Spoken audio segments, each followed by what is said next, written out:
La tecnología ha demostrado que se cuela en nuestras vidas sin pedir mucho permiso. Eso le pasó a Lorenzo Silva. Las nuevas tecnologías se abrieron paso en su vida hasta instalarse en sus rutinas de escritor. Ahora solo necesita un portátil y una conexión a Internet. De ahí que su novela, El blog del inquisidor, parta del descubrimiento de una historiadora de un supuesto cuaderno de bitácora digital en el que alguien escribe en nombre de un comisionado de la Inquisición que juzga a la priora del monasterio de la Encarnación de Madrid. Un hecho real. Tan real como que son las 7:10 de la tarde y esto es El Ojo Crítico. Reciban un saludo del área de cultura en nombre de quienes dirigimos este espacio, Jordi Barcia y Laura Barrachina, y de Laura Lucas en la realización.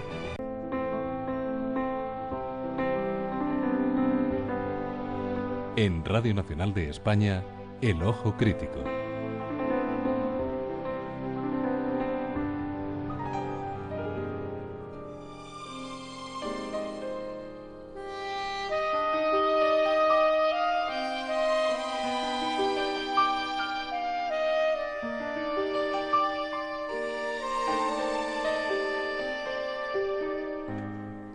El próximo 12 de enero nos veremos obligados a recordar algo que no nos gusta, que llevaremos un año sin Ángel González. Para no olvidar su poesía, es más, para conocerla de su propia mano, de su propia voz, la Residencia de Estudiantes acaba de publicar un audiolibro con una selección de poemas escritos y leídos por el mismo Ángel González en 1985 y 2001. Su amigo personal, el poeta valenciano Francisco Brines, estuvo en la residencia para presentar en público este audiolibro. Con Alfredo Laín vamos al encuentro de un maestro poético realista, amoroso y herido, y sobre todo, de su voz.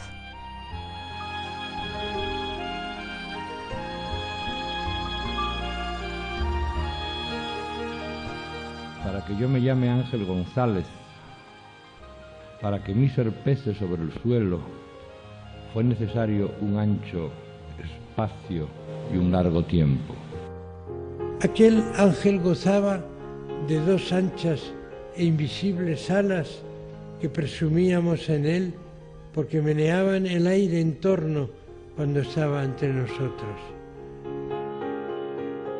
Francisco Brines, el poeta amigo del poeta ausente y la memoria aún viva de su presencia. Hombres de toda mar y toda tierra, fértiles vientres de mujer y cuerpos y más cuerpos, fundiéndose incesantes en otro cuerpo nuevo. Era su poesía de cristalina transparencia y de diamantina precisión. Solsticios y equinoccios alumbraron con su cambiante luz, su vario cielo, el viaje milenario de mi carne trepando por los siglos y los huesos. Y los recursos de que se valía eran a menudo ingeniosos, musicales, con la inteligencia que esgrimía siempre la mejor de las ironías. De su pasaje lento y doloroso, de su huida hasta el fin, sobreviviendo naufragios, aferrándose al último suspiro de los muertos, yo no soy más que el resultado, el fruto, lo que queda podrido entre los restos. Esto que veis aquí, tan solo esto.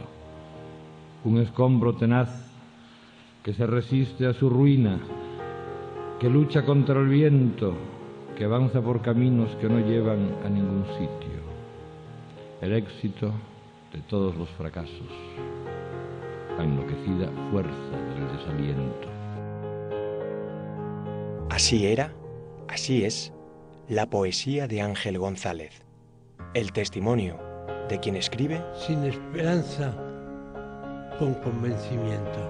Es decir, Ángel González escribió esforzándose por hacerlo en plenitud, aunque el mundo que le rodease, el franquismo, le obligase a adoptar el pesimismo como escudo. Si algo le definió, fue el firme convencimiento en su moral y en sus ideales, y aunque dijera que sin esperanza nadie imperturbablemente convencido es nunca un desesperanzado. Esperanza, araña negra del atardecer. Te paras no lejos de mi cuerpo abandonado. Andas en torno a mí, tejiendo rápida inconsistentes hilos invisibles. Te acercas obstinada y me acaricias casi con tu sombra, pesada y leve a un tiempo. La ironía, la metáfora y la metonimia fueron los atajos que Ángel González encontró para intuir la esperanza en su tiempo vital y sortear la censura. Atajos que le permitieron ser fiel a sí mismo y defender a los poetas que, aun lejos de su estética como Gabriel Celaya, Juan Ramón Jiménez o Antonio Machado, necesitaron de sus palabras y de su voz. Agazapada bajo las piedras y las horas, esperaste paciente la llegada de esta tarde en la que nada es ya posible. Mi corazón, tu nido, muerde en él la esperanza. Voz, aun ebria de noche y alcohol, siempre dispuesta al diálogo lúcido, y que ahora con esta obra vuelve a recordarnos el amor, el paso del tiempo, la amistad y la sonrisa escéptica del hombre que existió pese a las circunstancias.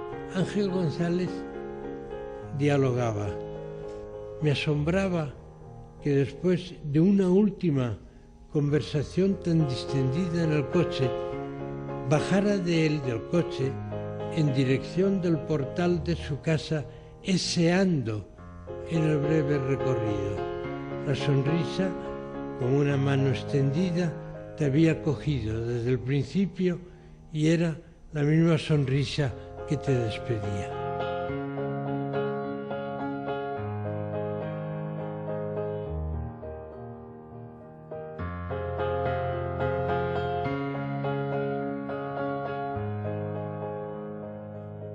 El Ojo Crítico, en Radio Nacional de España.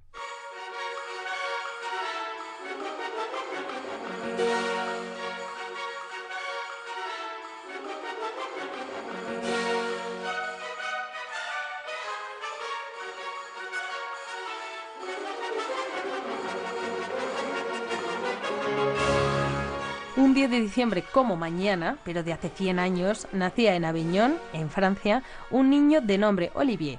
Hasta aquí, pues como tantos otros. 11 años después, el muchacho ingresaba en el Conservatorio de París y allí se convertía en discípulo de Paul Dukas, Maurice Emmanuel y Marcel Dupré. Pasaron los años, llegó la guerra y el joven músico fue hecho prisionero durante la batalla de París. Preso y todo, no dejó de componer y con los 4 instrumentos disponibles, piano, violín, violonchelo y clarinete, compuso una obra que estrenaría ante una audiencia de amigos prisioneros y vigilantes. Una obra titulada Quartet pour la fin du temps, Cuarteto para el fin de los tiempos. Un año después salía de prisión. Atrás quedaba la sensación de pájaro enjaulado hasta el fin de los tiempos. Por delante toda una carrera como compositor, organista y ornitólogo francés, porque los pájaros siguieron acompañándole toda la vida a Olivier Messiaen, el músico que mañana cumpliría 100 años y al que celebran en muchos lugares. Pero para más información tenemos que entrar en internet y eso lo vamos a hacer con Esther de Lorenzo. Buenas tardes. Hola Laura, me has impresionado, qué pronunciación más perfecta. En fin, hola Gracias. Jordi, que sé que Hola. también andas por aquí. Sí, aquí estoy. Muy bien, pues Olivier Messiaen fue uno de esos músicos que vivió fascinado por el canto de los pájaros, como Pau Casals, como el maestro Rodrigo, como Manuel de Falla. Y en su caso lo llevó hasta el extremo de decir que los pájaros eran los mejores músicos y pasar a considerarse a sí mismo tanto ornitólogo como compositor. Messiaen se entretenía en transcribir el canto de los pájaros en sus viajes por todo el mundo e incorporar las transcripciones de esos cantos en gran parte de su música. Unos pájaros que no solo daban color, sino que de alguna manera él asociaba con sus profundas ideas religiosas y su necesidad de volver a una música original, primigenia, como el canto de los pájaros. Y precisamente en YouTube hay colgado un vídeo en el que el biógrafo Peter Hill habla de la pasión de Messiaen por los pájaros. El vídeo se titula Birdsong in Messiaen y en él cuenta, entre otras cosas, cómo durante cierto encuentro el biógrafo, sabedor de su pasión y su curiosidad científica por los pájaros, le trajo un libro ilustrado magníficamente, una rareza, perteneciente a la época victoriana, y Peter Hill recuerda el silencio absoluto que Messiaen mantuvo durante 10 largos minutos mientras pasaba página a página fascinado. En fin, en este vídeo de 6 minutos podrán oír a Peter Hill hablar de muchas otras anécdotas relacionadas con el canto de los pájaros y Messiaen y su música. Esos pájaros que con los años se convirtieron en la base de poemas tonales sofisticados que evocan lugares y atmósferas. Y pensar que todo empezó con un examen cuando en 1952 debía tocar Le Merle Noir. Podría decirse que Messiaen se le cruzó un mirlo prodigioso al que habría que perseguir toda su vida. Pero no todos serían pájaros en la vida de Olivier Messiaen. Supongo que los que no tengan en casa ni un disco de Messiaen y no le conozcan, pueden hacer una primera aproximación a través de la Wikipedia. Sí, porque es una manera de empezar. En la Wikipedia van a encontrar una amplia biografía en donde se habla, claro, de la guerra y Messiaen o del canto de los pájaros, pero también podrán leer sobre sus influencias artísticas, sobre el color, simetría, armonía, serialismo y de nuevo el canto de los pájaros, sin olvidar su profunda fe religiosa. Y por supuesto, también hay una página oficial, www.olivermessiaen.org en inglés, que incluye clips de audio. Y en YouTube pueden encontrar fragmentos del Cuarteto para el Final de los Tiempos, pero también de Turangalila, e incluso una de sus clases magistrales en las que habla a los alumnos de El color de una ópera de Claude Debussy, Péléas y Mélisande. Un vídeo en el que le vemos tocar e incluso le oímos cantar. El mismo Olivier Messiaen se disculpa porque, bueno, él canta con voz de compositor, claro.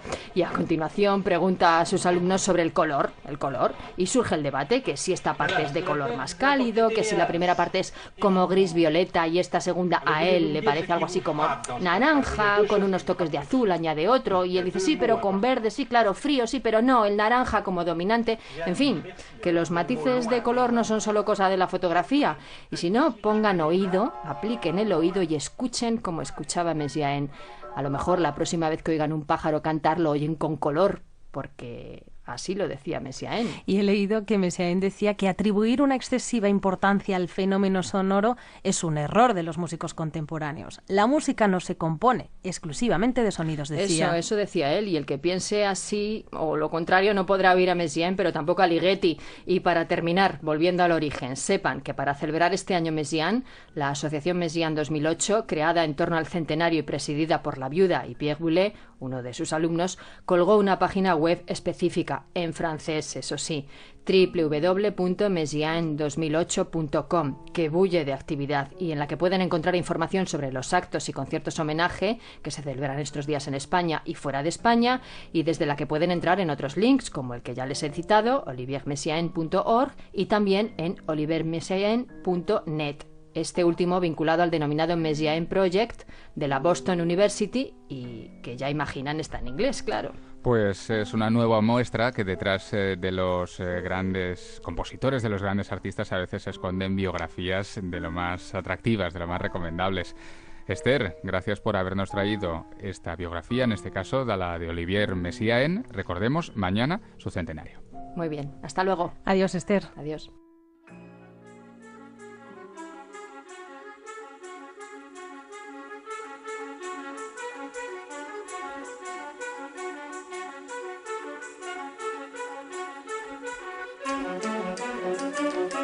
Y seguimos hablando de música. Hoy se ha fallado el Premio Nacional de Música en las modalidades de composición y de interpretación, que han recaído en Carla Santos y José Luis Temes, respectivamente. No es el único premio nacional que se ha fallado hoy. También el de danza en las modalidades de creación y de interpretación, otorgado a Juan Carlos Santamaría y Javier Barón, respectivamente. Alfredo Laín nos habla de los cuatro. Buenas tardes, Alfredo. Buenas tardes. Y como habéis dicho, Laura, Jordi, premios nacionales a pares los que ha hecho público hoy el Ministerio de Cultura. Así que vamos a ir por orden, pero no de importancia ni alfabético. El Premio Nacional de Danza en la modalidad de interpretación ha recaído en Javier Barón. Nacido en Alcalá de Guadaira y formado por el maestro Pepe Ríos, dio sus primeros pasitos en las compañías de Luisillo, con el que llegó a actuar frente al Papa Pablo VI en 1975, o Rafael de Córdoba, entre otras, hasta su ingreso en 1981 en el Ballet Nacional de España, donde trabajó a las órdenes del gran Antonio Gades, por ejemplo. Además del Premio Nacional, Barón cosechó en la Bienal de Sevilla de 1998 el Giraldillo de Baile y ha realizado numerosas giras por Europa, Japón y Canadá. El Premio Nacional de Danza en la modalidad de creación, en este caso, ha ido a parar al donostiarra Juan Carlos Santamaría, coreógrafo de formación clásica con compañía propia desde 1998. Durante 6 años, no obstante, fue bailarín en la Compañía Nacional de Danza. Con su compañía ha puesto en escena ballets como El Gran Baile, Dalí de la mano de Dios o Embrujo sobre la obra de Manuel de Falla. Según sus propias palabras, el estilo de su compañía es libre, actual y contemporáneo. Aunque su último montaje es 10 años más, a Juan Carlos Santamaría le gustaría volver a montar el Cascanueces, espectáculo con el que debutó. En el apartado musical comenzamos con Carles Santos, el autor de la música que nos acompaña. El nuevo Premio Nacional de Música en la modalidad de composición. Nacido en Vinaròs, Castellón, entró en contacto con la vanguardia musical en Estados Unidos, eso fue en 1968, y no fue solo un viaje físico, pues desde entonces siempre le ha gustado mezclar culturas y géneros en sus composiciones. Pianista, compositor, pintor y escultor, se formó no obstante en el Conservatorio Superior del Liceu de Barcelona. Descrito por el jurado como un transgresor, su última creación es un buen ejemplo de ello, una escultura de casi 10 metros hecha con una docena de pianos a la que le pegará fuego, literalmente, el próximo sábado en Agramunt, Lleida, en el marco de un homenaje al pintor catalán Josep Guinovart. Y por último, José Luis Temes, madrileño que ha conseguido el Premio Nacional de Música en la modalidad de interpretación. Director de orquesta, investigador y publicista, Temes cuenta con 300 obras dirigidas y unos 70 discos en la calle. Su último montaje se trata de una pieza del compositor de la generación del 27, Evaristo Fernández Blanco. Su último disco, en el que cuenta con la Sinfónica de Galicia, gira en torno a la obra de Manuel Balboa. Su carrera se inició en 1977 y es la zarzuela el género musical que le apasiona. Por cierto, que antes de grabar su primer disco, realizó una serie de grabaciones en esta casa, en Radio Nacional de España, como producción propia de esta emisora. Un ejemplo de ello, este Pater Noster, registrado aquí en 1977. Y otro premio también, el de Ciraldo Alves, dibujante y gráfico brasileño, que ha sido galardonado en la 6ª edición del Premio Iberoamericano de Humor Gráfico Quevedos, que convocan cada 2 años los Ministerios de Cultura y Asuntos Exteriores y Cooperación.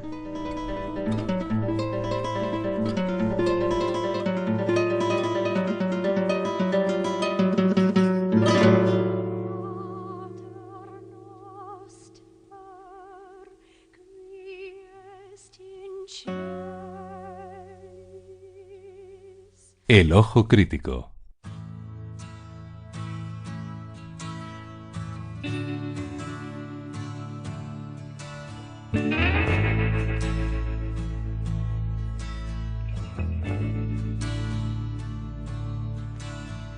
Listen to the girl as she takes on half the world, moving up and so alive in her honey dripping beehive.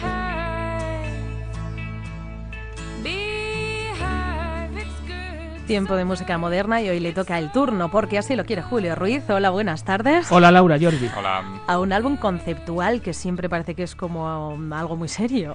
Pues sí, hoy la cosa no va de una artista ilustre, sino de un disco que es efectivamente de temática uniforme.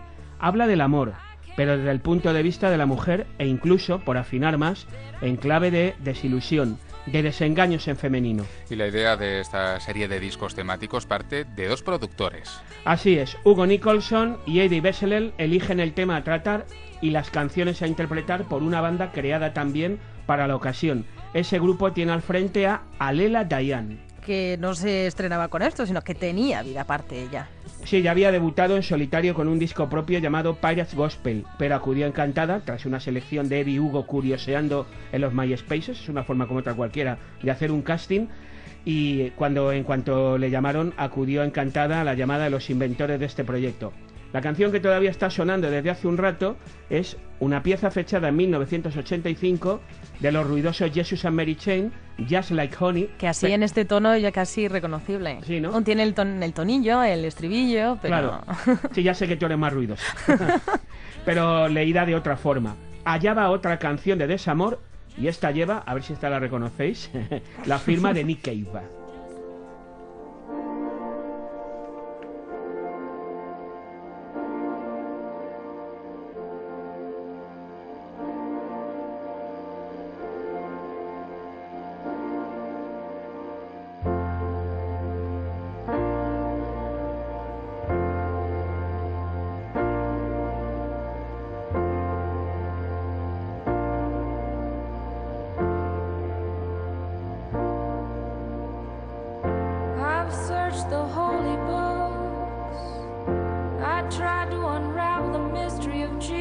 Christ the Savior.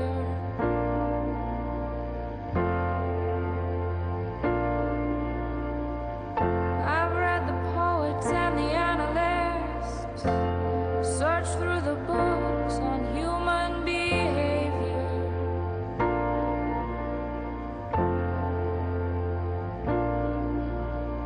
I travel this world around for an answer that refused to be found. I don't know why and I don't know how, but he's nobody's baby now. Ahí está, Nobody's Baby Now.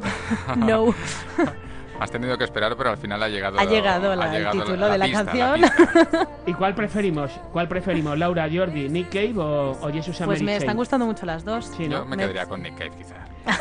Bueno, todo esto, el álbum se llama The Silence of Love, El Silencio del Amor, y ese supergrupo al que pone la voz a Lela, que todavía no lo habíamos dicho, se llama Headless Heroes. Nick Cave incluyó este Nobody's Baby Now en el Let Love In del año 94. Y para que se vea que en la selección que han hecho los productores hay música de todos los colores, que rima con productores, mira que bien ha quedado. Mira qué bien, qué bonito. A los manchesterianos Unclot les han tomado de su álbum de debut este To You.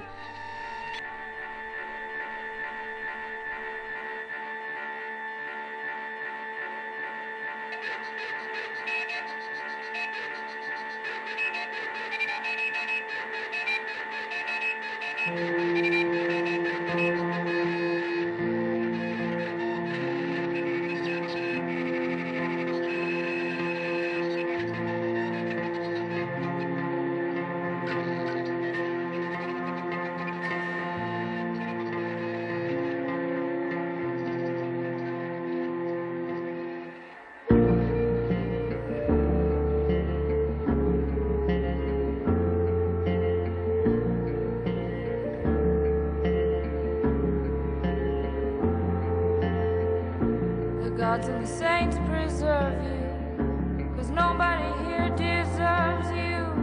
I'm living my life in flashback. I lost my card for cashback, and I've gone to rack and ruin. Since Temas todos ellos ajenos, o sea, con otras firmas, no hay ni un solo tema propio e incluso algunas delicatessens, como con la que vamos a cerrar este recorrido por las 10 canciones del álbum de Headless Heroes, The Silence of Love.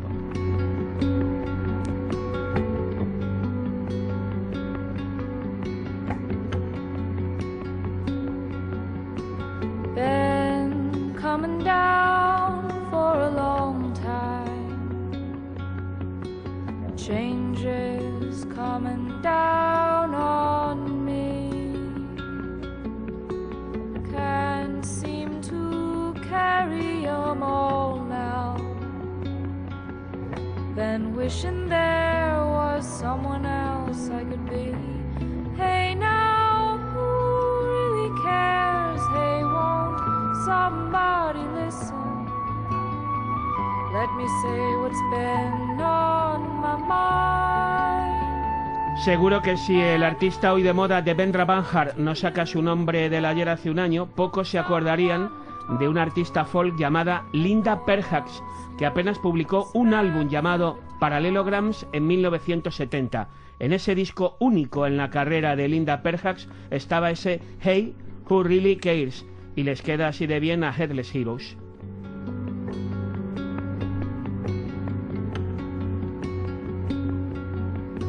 I used to think of Ferris wheel light sounds, the Friday hum of neons and blues. ¿Sabes a qué me recuerda un poquito, Julio? A ver, Al disco en solitario de Beth Gibbons con Rustin Man. está bien esa comparación. Está bien sacado, Sí. está bien traído. Me da esos recuerdos. Bueno, es un buen disco y con una gran voz femenina a la que sin duda, como la de Beth Gibbons, habrá que seguir la pista. Oye, Julio, hasta la semana que viene. Por cierto, Alela, no Adela, Alela. Alela Diane, el disco se llama The Silence of Love y en realidad el grupo, digamos, o el nombre bajo el que encontrarán este disco se llama Headless Heroes, que es como héroes sin cabeza. Y hemos quedado, Laura, que a ti te parecen todos los temas absolutamente distintos uno del otro. Qué maldad la tuya. Me ha gustado mucho. Hasta Adiós, la semana hasta que luego, viene. Hasta luego. Adiós, Jordi.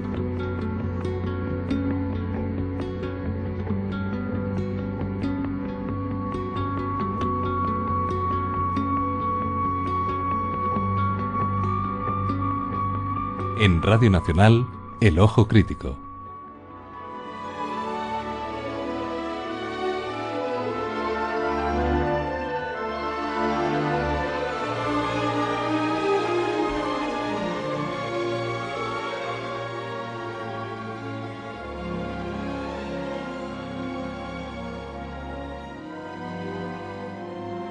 Y volvemos a la danza, en este caso al ballet, porque Víctor Ullate celebra a partir de mañana en el Teatro Real los 20 años que cumple su ballet con el espectáculo Tuyú Maestro. Tras su estreno en Sant Cugat, este espectáculo podrá verse en el Teatro Real hasta el 15 de diciembre. El bailarín y coreógrafo ha hablado esta mañana de esta producción, pero también de otras cosas, de las informaciones que le relacionan con la futura creación de una compañía nacional de danza clásica, a lo que ha respondido que él está para enseñar y serán otros quienes decidan si la dirige o no. Olga Baeza nos habla de la vuelta de Ullate al Teatro Real.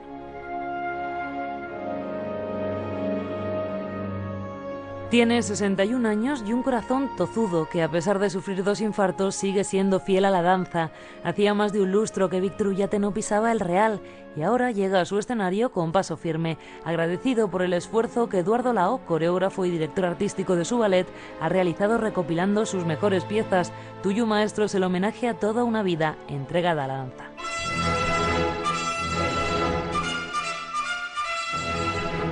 Me llena de emoción el salir al escenario, cosa que no pensaba, y que Eduardo Lao me dijo, ¿cómo voy a hacer tu vida sin que tú estés presente al final? Entonces me convenció y, aunque en Sant Cugat me dio una cosa salir al escenario, pero una vez que salí al escenario ya se me arrasaron los ojos y viví momentos muy bonitos, sobre todo mirando a los ojos a Josué, a mi hijo, y diciendo, tienes todo un futuro por delante, venga, ahí es tu momento, como lo fue el mío. De hecho, el hilo argumental de la obra lo teje el hijo pequeño de Ullate, que revive los pasos de su padre a través de diferentes coreografías, desde el amor brujo hasta Samsara, pasando por Ven que te tiente, de Triana Sevilla o Jaleos. Todo un recorrido por los 20 años de una compañía que culmina con la interpretación de Ullate.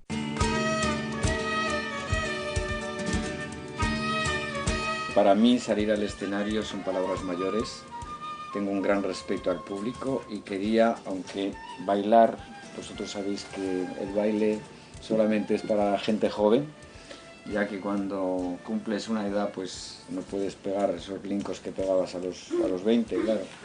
Pero sí mi presencia, simplemente salir, hacer como que estoy dando una clase a ese niño y pequeño por detrás, unas pequeñitas cosas. Entre las 17 piezas que forman parte del montaje se incluye un solo de Antonio Márquez que rinde tributo a la danza del fuego coreografiada por Ullate. El espectáculo resume la esencia de una compañía que comenzó a gatear hace 2 décadas y ahora deja huella. Y respecto a la posible creación de la Compañía Nacional de Danza Clásica, que se rumorea podría dirigir Ullate, el maestro lo tiene claro. Sería un honor para él, pero pase lo que pase, es consciente de que una parcela de la danza española ya lleva su nombre. De todas formas estaré ahí, porque yo seguiré estando en la danza, haciendo bailarines para que esa compañía nacional, si es que se hace, pues pueda tener una buena cantera de bailarines y yo siempre estaré ahí.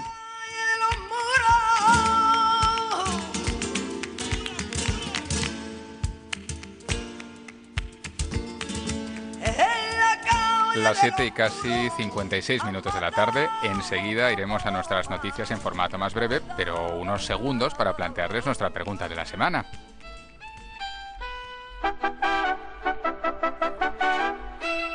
Una pregunta que recordarán tenía mucho que ver con Antoni Gaudí, un arquitecto que ha sido alabado siempre por la originalidad de sus formas, pero que tenía una manera de trabajar en la que cambiaba de opinión a menudo, incluso dejaba de lado los planos, y en casos como la Pedrera o la Casa Batlló resultó ser un acierto, pero en la Sagrada Familia se ha convertido en una fuente de serias discrepancias. El Arzobispado de Barcelona sigue construyéndola, mientras que un grupo de profesionales que recientemente ha firmado un manifiesto se opone a continuar las obras, afirmando que los criterios estilísticos que se están siguiendo son de lo más cuestionables. Así que nuestra pregunta de la semana tiene que ver con Gaudí y su singular legado, pero lo extendemos a muchos edificios que, inacabados o no, son sometidos a cambios a menudo drásticos y muchas veces polémicos. Les preguntamos, ¿las obras inacabadas como las de Gaudí deben dejarse tal cual o la mejor manera de respetar el espíritu del arquitecto es completarlas? Pueden escribirnos a blogs.rtv.es/elojo o llamarnos al 900 620 620.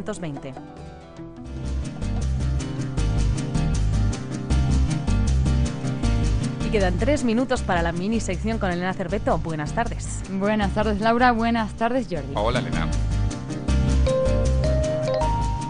Pues el ministro de Cultura, César Antonio Molina, ha anunciado que el viernes presentará en el Consejo de Ministros el decreto para desarrollar la ley del cine, un borrador definitivo en el que se recogen las peticiones del sector y, como ha dicho, subvenciones importantes para materiales audiovisuales en gallego, catalán y euskera. Las declaraciones las ha hecho cuando se encontraba firmando un convenio con el presidente de la Xunta de Galicia para la cesión de 50 horas de material del archivo Nodo al Centro Gallego de Artes de Imagen.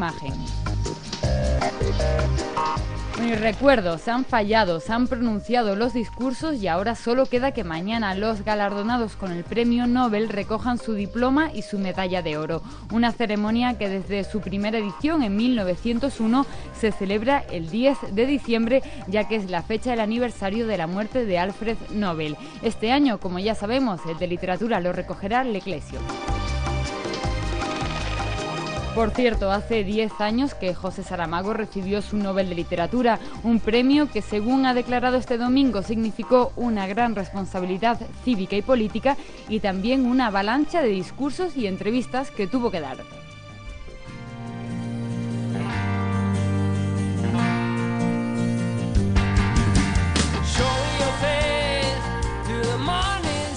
Bueno, y os dejo con el primer disco del grupo de Melocotons, Los Melocotones. Canciones que nos recuerdan un poco a los Beatles, un poco a Oasis, en definitiva pop británico, pero realizado en Madrid. Recuerdo el grupo de Melocotons y su primer álbum, People, Personas.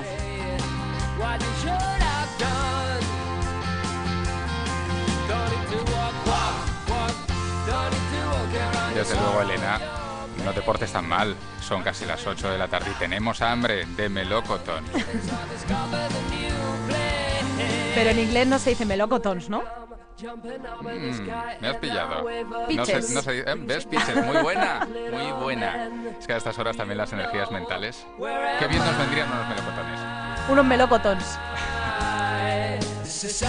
En el control de sonido en Madrid ha estado Alejandro Mateos. Y aguantándonos en Barcelona, Santiago García. Y por aquí me dicen que diga Melocotones de Calanda. Hasta mañana. Adiós.